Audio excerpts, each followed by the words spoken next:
Assalamualaikum warahmatullahi wabarakatuh. Jumpa lagi ya. Semangat pagi, tetap sehat ya semuanya. Kita belajar kembali pada hari ini pada tema 3, subtema 3. Ayo cintai lingkungan. Nah, pada pertemuan kali ini kita akan membahas dua materi sekaligus, yaitu tentang bahasa Indonesia dan IPS. Nah, selalu simak untuk penjelasan berikutnya ya. Sebelum kita memasuki pada kegiatan selanjutnya, silahkan anak-anak terlebih dahulu untuk berdoa ya. Nah, sudah ya. Baik, kita awali untuk mengingatkan kembali materi sebelumnya pada pembahasan bahasa Indonesia. Apakah yang dimaksud dengan wawancara? Ada yang tahu? Ya, wawancara merupakan kegiatan tanya jawab yang dilakukan oleh seseorang. Kepada siapa? Kepada narasumber atau orang yang akan diwawancarai. Nah, seseorang yang melakukan wawancara disebut wartawan atau pewawancara. Sedangkan orang yang dikenai wawancara atau diajak untuk bertanya jawab itu disebut dengan narasumber atau informan ya.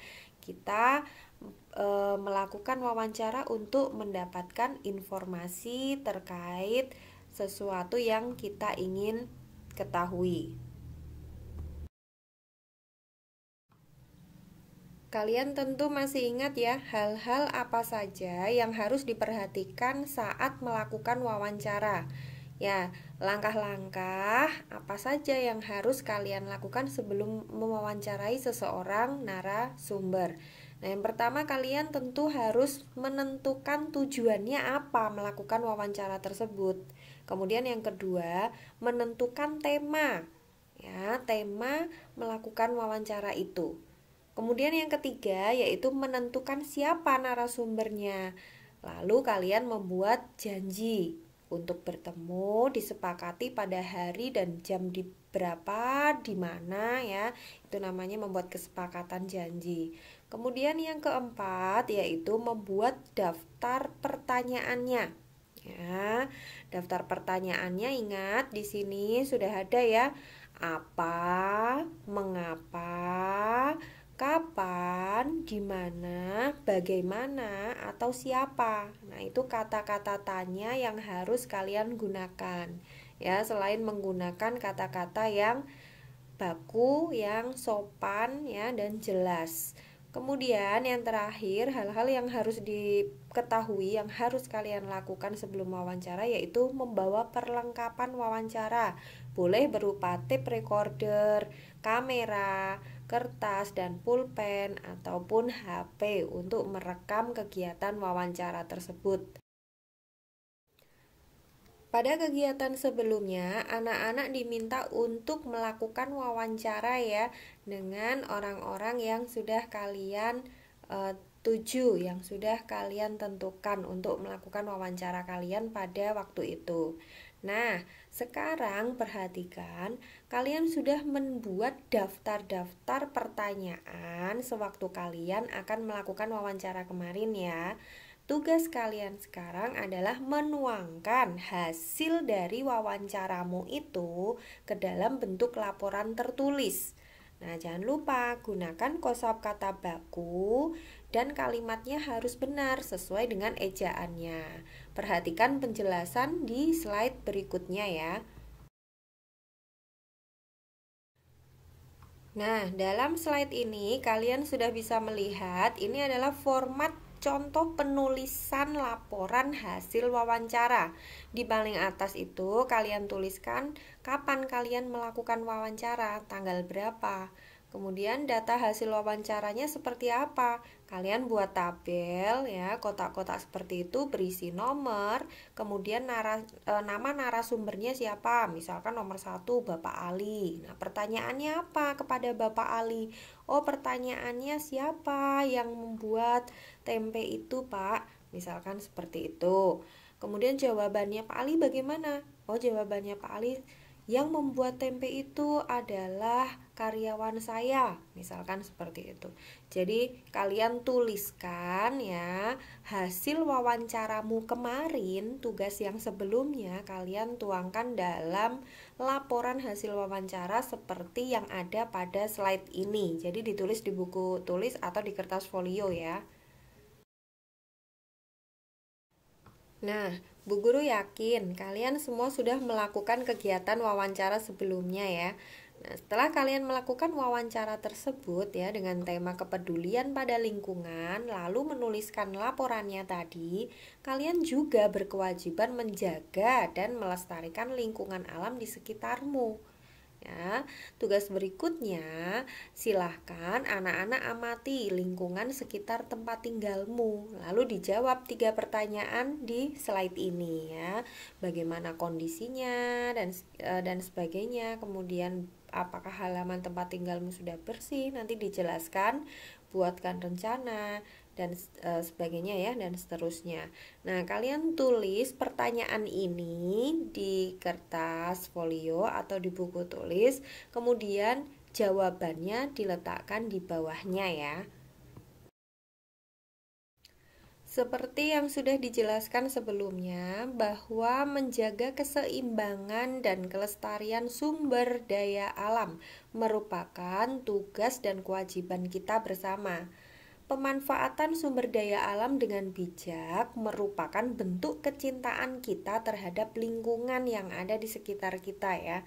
Nah, kalian perhatikan di situ ada beberapa contoh sumber daya alam ya, di bawahnya itu ada sumber daya alam di laut, kemudian di hutan, kemudian ada minyak bumi yang ditambang dan sejenisnya ya, hasil-hasil bumi. Kemudian ada juga yang ada di alam sekitar. Nah, bagaimana cara mencintai lingkungan kalian itu? Nah, kalian perhatikan di sebelah kanan di sini. Misalnya menghemat pemakaian air bersih di rumah, menghemat pemakaian gas apapun itu gasnya, menghemat pemakaian kertas karena kertas itu terbuat dari kayu ya, menanam pohon di halaman yang kosong ya agar tidak terjadi erosi ya.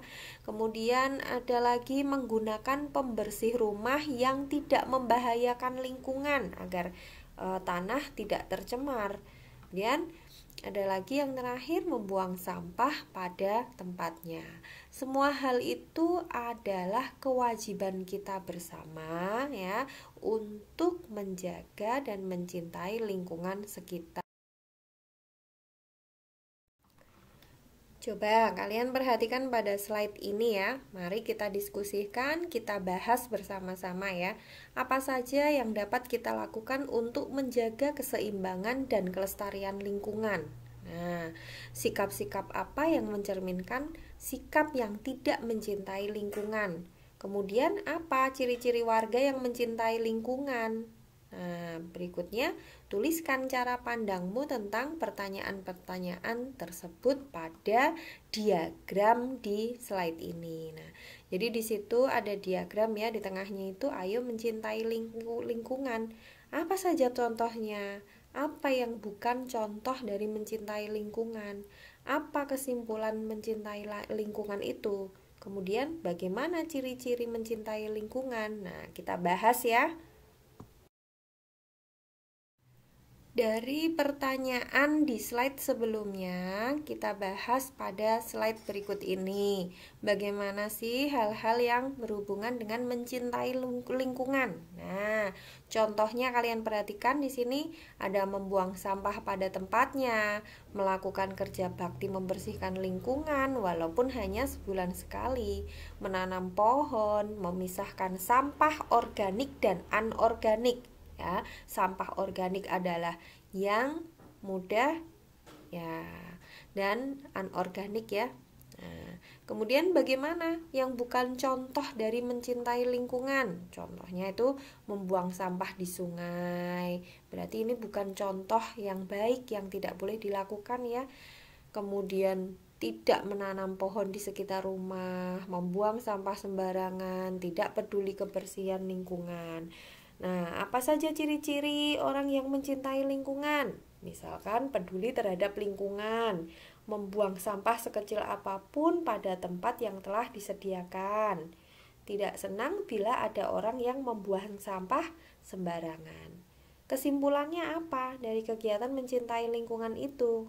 Ya, bahwa mencintai lingkungan adalah kewajiban semua masyarakat, semua warga negara. Dengan menjaga lingkungan, tentu kita akan memberi hak orang lain untuk hidup nyaman.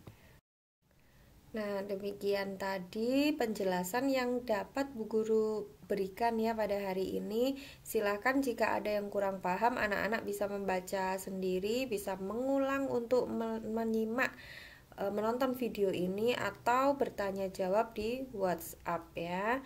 Bu Guru tunggu. Sampai di sini Bu Guru akhiri. Wassalamualaikum warahmatullahi wabarakatuh. Tetap sehat, tetap semangat.